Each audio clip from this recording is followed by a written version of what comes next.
Welcome to Powered by Instinct, a podcast for professionals who think about how your fundamental nature drives performance. In each episode, Kolbe experts will interview top performers, team leaders, consultants, and coaches to discuss identifying team members' strengths, aligning those strengths with their jobs, and optimizing individual and team performance. If you're interested in getting more done more naturally, then let's jump in. Welcome back to the next episode of Powered by Instinct. I'm Eric Carrera, and today we're going to be talking about assessments and which type of assessment should you use in which situation. And so I'm definitely here to give you the kind of the high level overview, the sales perspective. But luckily, I have my colleague Stephanie here. She's going to dig into all those critical details and answer those questions you have. So Stephanie, thanks for joining us. Absolutely. It's always my pleasure to be here. Yeah, we we want to make sure that we give people kind of both sides of the equation because obviously we have fairly different Kolbe results or MOs, and so we want to. For those of you that just need a big picture, what are we doing? I'll cover that.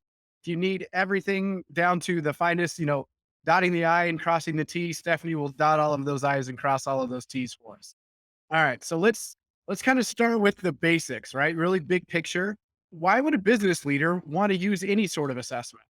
Yeah. So assessments, in general, there's so many different types, and I know we're going to get to that, but assessments are really great because they help give people a common language. So if you're talking about, team building, then it's, really great opportunity to bring people together, learn more about each other. And primarily that's what a lot of assessments are all about. Fortunately for us, we kind of go beyond that and help leaders and teams and organizations really build their teams, whether it's used in hiring and helping to find the right person, or whether it's, all about how can people collaborate better together. But it's really all about, how getting just a little bit more insight and information into, how does this person do their job? Depending on the assessment, it's talking about what they like to do, or, other assessments talk about skills. Or, as you know, our assessment's all about how you naturally take action. So I know we'll get into that, but yeah, lots of great things that I think assessments can do overall. Yeah, and I think for a lot of them too, they give leaders a bit of that why, right? We work with our team and we understand, hey, she does things like this, or she behaves like this. He does it this way.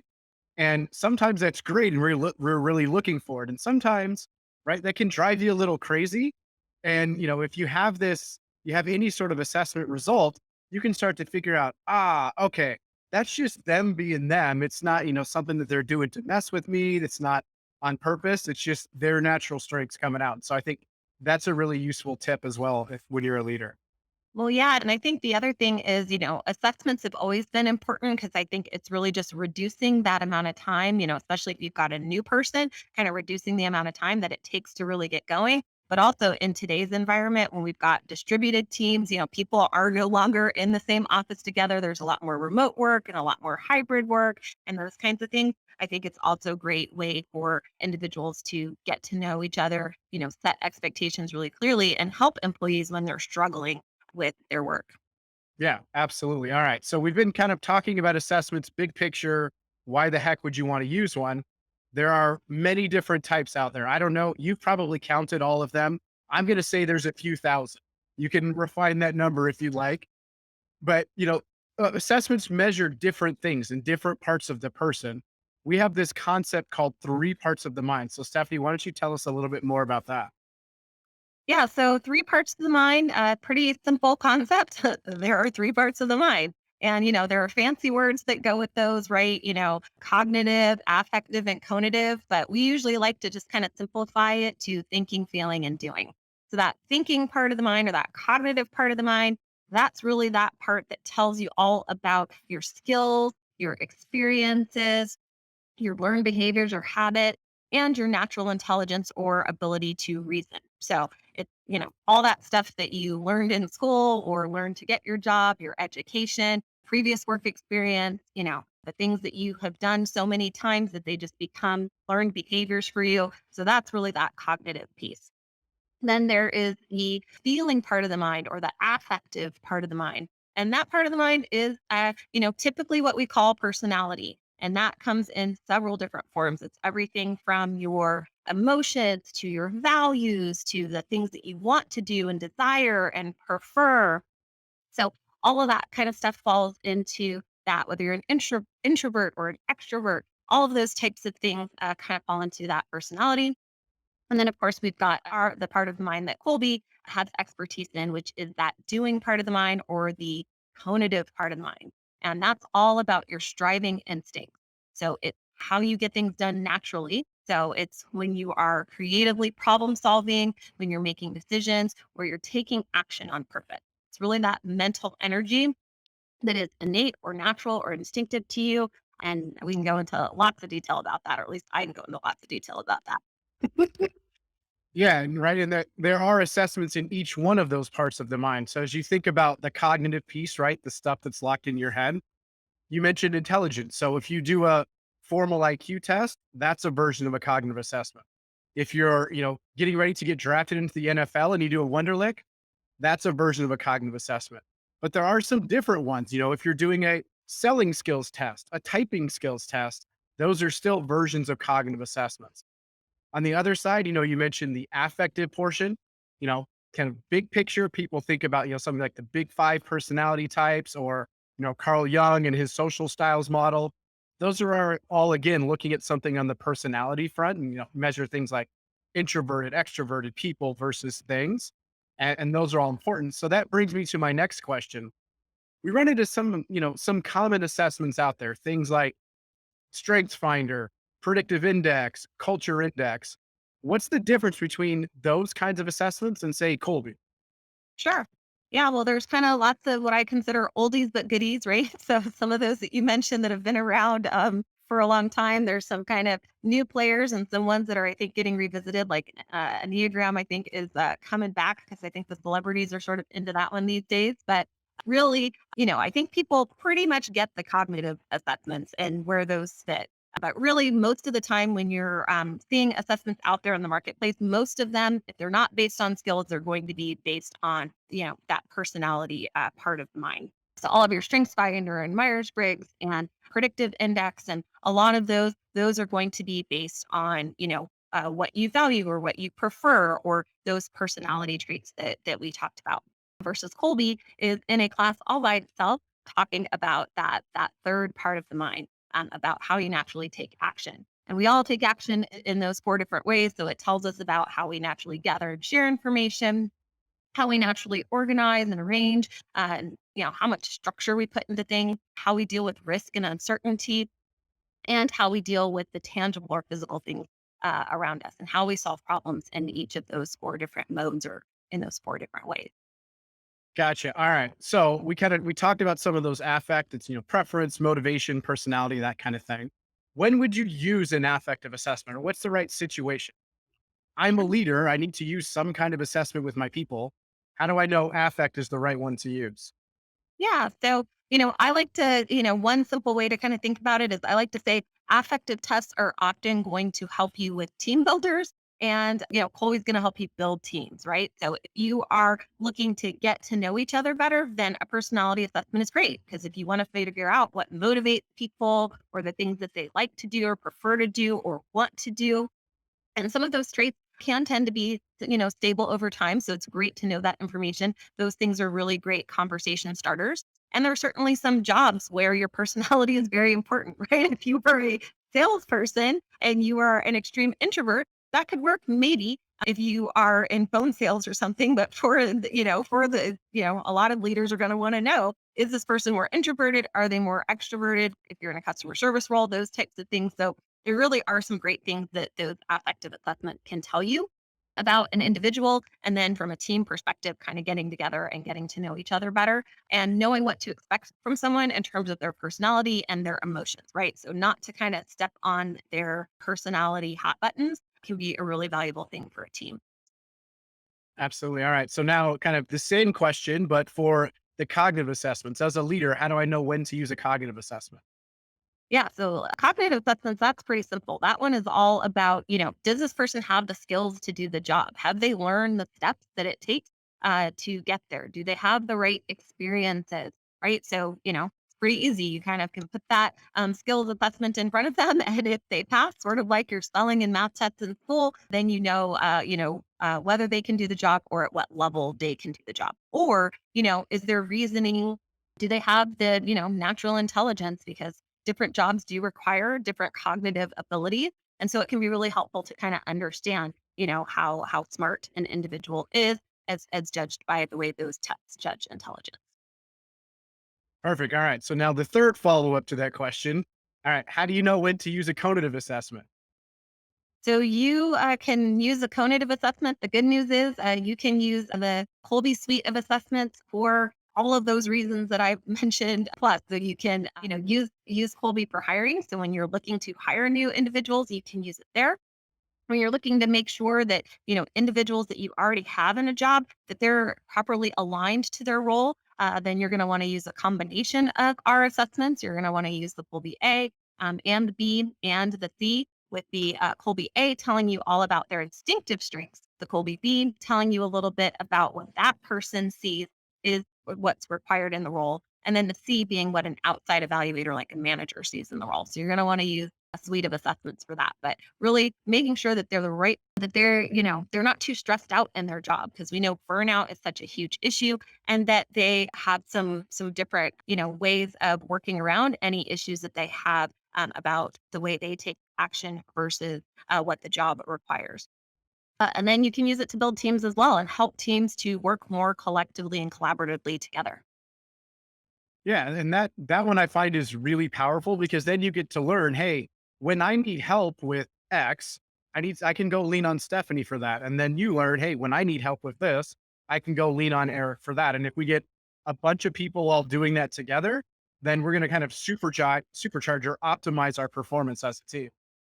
Absolutely. Yeah. And you can figure out, when there are problems like let's say in your meetings, right? If you have meetings that are going on excessively long, right? Maybe you got a lot of people like me who give a lot of detail and ask a lot of questions. And sometimes that can bog a meeting down. So it's helpful to know, okay, well, there's a lot of folks like this on our team. Can we bring in somebody who is going to help simplify and help keep the meeting on track? So there's all sorts of things like that you can learn by understanding how people naturally take action, both about them individually, but also about how they work together collectively. So projects, meetings, putting ad hoc teams together. There's so many uses for understanding individuals' instinctive strengths. All right. So we've talked about all of the awesome things and all of the different ways that you can use the various types of assessments. What's some of the pushback that we typically see from, clients, prospective clients, those sorts of things is, yeah, I don't think I need that kind of assessment. Yeah, well, you probably see this one a lot more than I do. I get the job where people have already raised their hand and said, I need Colby. And then I get to train them and work with their teams and consult with them. I know you do some of that too, but you probably see a lot of those objections. What do you hear most often? Yeah. So I'm just going to thank you for acknowledging that my job is a little bit harder than yours. So I appreciate that. And But you got yeah, it on the obviously on plate the too. obviously on the sales side, yeah, we do get some objections. I would love it if everybody that we talk to just said, yes, I totally need Colby. That would be my dream. That's obviously not the case. You know, one example is in the hiring space, right? It's, hey, I just need to know somebody's Colby A. I need to know that Stephanie's an 8363 or that Eric's a 5392. That is valuable information to know ahead of time. But the question I always pose to people in that situation is, okay, great. What do you need that job to do? And then they generally kind of, turn their head sideways a little bit or kind of give me a little bit of a blank stare. Because the truth is, unless I know what that job requires, it's hard for me to say, yes, Stephanie will be amazing at that job or Eric will be amazing at that job. And so anytime in hiring, you want to make sure you have some sort of objective measure, some kind of job model already pre-built so that then you can see, hey, does this person fit that role? Because as you mentioned earlier, right? If that person is basically the opposite of that job, you're setting them up to be stressed out and they're not going to perform at that high level. Some of the other things that we see are, we've all been working together for 20 years. We know each other. Yes, that is 100% true, right? You guys probably have been working together for 20 years and you probably figured most of the things out. However, as I mentioned, right, that gives you a little bit of the why, right? And so if I understand why Stephanie asked me 472 questions every time I walk down to her office, right? It bothers me a little bit less. I'm like, okay, that's just Stephanie being Stephanie. I'm cool with it. Same thing when she walks down to my office and I give her 472 different ideas for how to solve one problem. She knows she can scrap most of those, but there's probably some hidden gems in there as well. And so it gives you, again, a little bit of the why behind it. And it's that common language of, all right, we all know how everybody operates.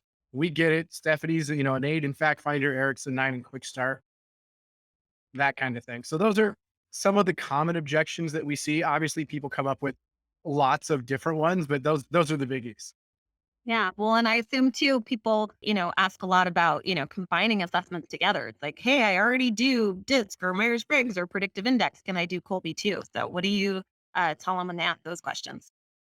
Yeah. So yeah, just we actually love it. I want you to use some other assessment, DISC, Strength Sprint Finder, PI, whatever it is, because it actually gives you a deeper view into that person.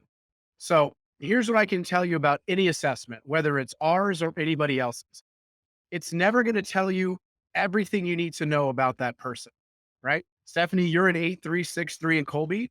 I don't know how you vote. I don't know what kind of car you drive, right? There are lots of things I don't know about you based on your Kolbe result. And that's, like I said, that's true for all assessments. And so each one of those is going to kind of pick off one of those parts of the mind. And we're basically just kind of stacking the odds in our favor that, hey, I know more and more about this person, the more assessments that I layer on. A really kind of practical example is I have some people on my team that have very similar Colby results as me, right? I mean, side by side, they're basically the exact same numbers. However, if you look at our affective results, we are wildly different, right? They are very high on that extroverted scale where they need lots of attaboys, girls, right? They need that reassurance. They need to go out and mingle and interact with lots of people all of the time, and they get energy from working with others. Whereas I am more of the hard driving, let's get it done kind of dominant personality that can sometimes overwhelm people. So if you need work out of me, it's more of a challenge of, I don't think you can do this, or kind of get in my face. I'm cool with that, right? That causes me to just go and make it happen. If you did that with some of the people on my team, that would not work. Instead, they need a bit more of that gentle hand, build that personal relationship. And so, like I said, by combining those two things together, you get that deeper view of the person.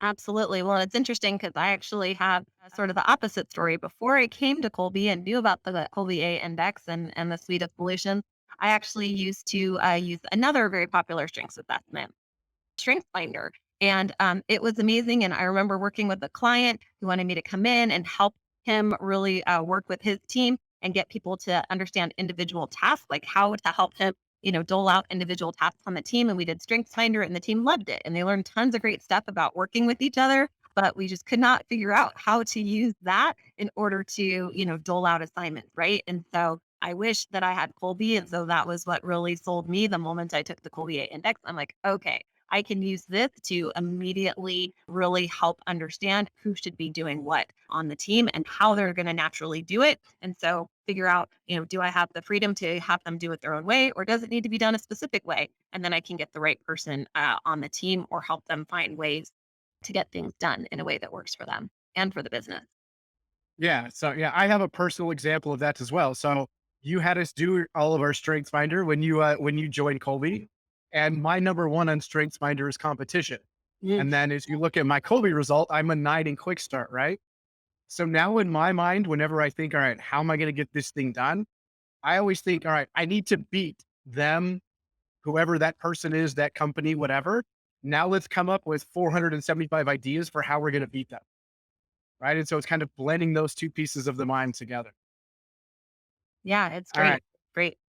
All right. So we've been talking about all the different kinds of, assessments, some of the practical applications, those sorts of things.